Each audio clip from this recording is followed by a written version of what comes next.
ఈ వీడియోలో ఎక్కడో చోటన మీకు 10 అనేటువంటి నెంబర్ అయితే కనిపిస్తుంది అనమాట. ఈ 10 అనే నెంబర్ని ఎవరైనా చూస్తే దాన్ని స్క్రీన్ షాట్ తీసి డిస్క్రిప్షన్లో ఇన్స్టాగ్రామ్ లింక్ ఇస్తాను, దానికి అయితే సెండ్ చేయండి. సెండ్ చేసిన వాళ్ళు ర్యాండమ్ ఒక 10 మెంబర్స్ని హెల్ప్ చేసి ఒక్కొక్కరికి 100 రూపీస్ అయితే ఫోన్పే అయితే చేస్తాను అనమాట. కాబట్టి ఎక్కడ నుంచి తప్పకుండా చదవక చూడండి. Hi guys, welcome back to our brand new video. ఈ వీడియో అంటే మనకి నిన్న దేవరా మూవీ నుంచి సెకండ్ సాంగ్ అయితే రిలీజ్ అయింది, ఒక లవ్ సాంగ్ అనేది. ఆ సాంగ్ ఏ విధంగా అనిపించింది ఏంటి అనేది డీటెయిల్గా మాట్లాడుకుందాం. ముందు మీకు ఏ విధంగా అనిపించిందో కామెంట్ చేసి చెప్పండి. ఒకవేళ ఇంకా చూడకపోతే వెళ్ళి ఒకసారి చెక్అవుట్ చేయండి. సాంగ్ అనేది అయితే చాలా బాగుంది అనమాట. లిటరల్లీ కూడా అనిరుద్ధ్ అయితే మంచి మ్యూజిక్ ఇచ్చడం అయితే చెప్పుకోవచ్చు అనమాట. అంతేకాకుండా ఈ సాంగ్ని దాదాపు రీమిక్స్ కూడా అంటే రీరికార్డ్ చేశారనమాట. దీనికోసం పాపం మూవీ టీం వాళ్ళు పడినటువంటి కష్టం ఎంత అంతా కాదు. పాపం మన అనిరుద్ధ్ ఎక్కడికి వెళ్తే అక్కడికి అయితే వెళ్ళిపోయేవారు అనమాట. ఫస్ట్లో స్టే చేయడం, లాస్ట్కి బతిమాలకి మళ్ళీ రీరికార్డ్ అయితే చేయించారనమాట ఈ సాంగ్ని. కాబట్టి ఈ సాంగ్ అవుట్పుట్ ఎంత బాగుందని చెప్పుకోవచ్చు. కాకపోతే ఈ సాంగ్ చూసిన సేపు కూడా నాకు బాహుబలి మూవీలో పచ్చబొట్టేసిన సాంగ్ ఏదైతే ఉందో ఆ సాంగ్ చూస్తున్నటువంటి ఫీల్ అయితే వచ్చిందనమాట. అంటే హీరోయిన్ లుక్స్ కానివ్వచ్చు, మనకు ఆ సెట్ కానివచ్చు, ఇదంతా కూడా కొంచెం నాకు బాహుబలి సినిమాని అయితే గుర్చేసిందని చెప్పుకోవచ్చు. అంటే యొక్క పచ్చబొట్టేసిన సాంగ్ ఉంటుంది కదా, ఆ సాంగ్ గుర్చేసింది అనమాట. ఇంకా మీకు కూడా గుర్తొచ్చిందో లేదో కామెంట్ అయితే చేసి చెప్పండి.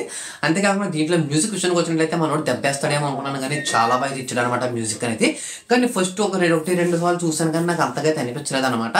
కానీ మూడోసారి చూసినప్పుడు అయితే నాకైతే ఈ సాంగ్ క్లియర్గా అర్థమైంది. అంటే ఇయర్ ఫోన్స్ పెట్టుకుని చూసినప్పుడు అయితే సాంగ్ బాగా డీటెయిల్డ్గా మ్యూజిక్ అనేది అంతా కూడా బాగా అయితే అనిపిస్తుంది అనమాట. అంటే ఎప్పుడన్నా కానీ మనం ఒక సాంగ్ రివ్యూ చేసినప్పుడు కానీ ఏదైనా ఒక కొత్త సాంగ్ని మనం ఎక్స్ప్లోర్ చేయాలనుకున్నప్పుడు కానీ నార్మల్గా చూడడం కంటే కానీ ఇయర్ ఫోన్స్ కానీ బడ్స్ కానీ పెట్టుకు చూడడం అయితే చాలా బెస్ట్ ఎక్స్పీరియన్స్ అని చెప్పుకోవచ్చు. నాకు కూడా ఫస్ట్ నార్మల్గా 2-3 సార్లు చూసినప్పుడు అంతగా అనిపించలేదు, కానీ తర్వాత ఇయర్ ఫోన్స్ పెట్టుకుని చూసినప్పుడు మాత్రం సాంగ్ అయితే సూపర్ రా బాబు అని చెప్పేసి అయితే అనిపిస్తుంది అనమాట. అంతేకాకుండా దీంట్లో మన ఎన్టీఆర్ గారు కూడా లుక్స్ అనేవి చాలా రొమాంటిక్గా చాలా బాగుంది అనమాట. మనకి హీరోయిన్ లుక్స్ కానివచ్చు, మన ఎన్టీఆర్ గారి లుక్స్ కానివచ్చు, అంతా కూడా చాలా బాగుంది అనమాట.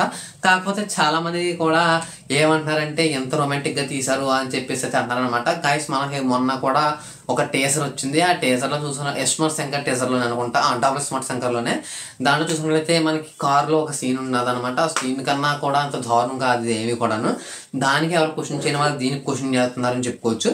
అంతేకాకుండా దీనిలో నాకు ఇంకోటి ఏమనిపించింది అంటే అసలు ఈ మూవీలో ఈ సాంగ్ ఎక్కడ పెడతారా బాబు, అసలు ఈ సాంగ్ అవసరమే ఉండదేమో అని చెప్పి నేను అనుకుంటున్నాను. కాకపోతే ఏదో సాంగ్ ఉంది పెట్టాలి, దీనికోసం లవ్ ట్రాక్ నడిపించాలి అనే ఉద్దేశంతో వీళ్ళు లవ్ ట్రాక్ కూడా నడిపించే ఛాన్స్ అయితే ఉంటుంది అనమాట. కాబట్టి ఎక్కడ పెడతారు ఏంటనేది చూడాలి. ఈ సాంగ్ అయితే చాలా లేట్ అయిందని చెప్పుకోవచ్చు రావడానికి, ఎందుకంటే చెప్పాను కదా రీ రికార్డింగ్ కోసం లేట్ అయిందని చెప్పారనమాట. కాబట్టి ఇది నాకైతే సాంగ్ అయితే ఓవర్గా చాలా బాగా అయితే నచ్చిందనమాట. అంటే ఆ యొక్క లుక్స్ కానివచ్చు, ఆ యొక్క బ్యాక్గ్రౌండ్ మ్యూజిక్, ఆ యొక్క లిరిక్స్ కానీ, ఆ యొక్క సెట్ వర్క్ కానీ, మనకి ఈ సాంగ్ మొత్తం కూడా గోవా ఇల్లు అక్కడైతే షూట్ చేశారనమాట. ఈ సాంగ్ కానీ ఇదంతా కూడా చాలా బాగుందనమాట. వీళ్ళకి పడ్డ కష్టానికి ప్రతిఫలం దొరికిందని చెప్పుకోవచ్చు. మీకు ఏ విధంగా అనిపించిన ఏదైతే కామెంట్ అయితే చేసి చెప్పండి. ఇలాంటి మోర్ వీడియోస్ కోసం వీడియోకి ఒక లైక్ చేసి ఛానల్ని సబ్స్క్రైబ్ చేసుకోండి.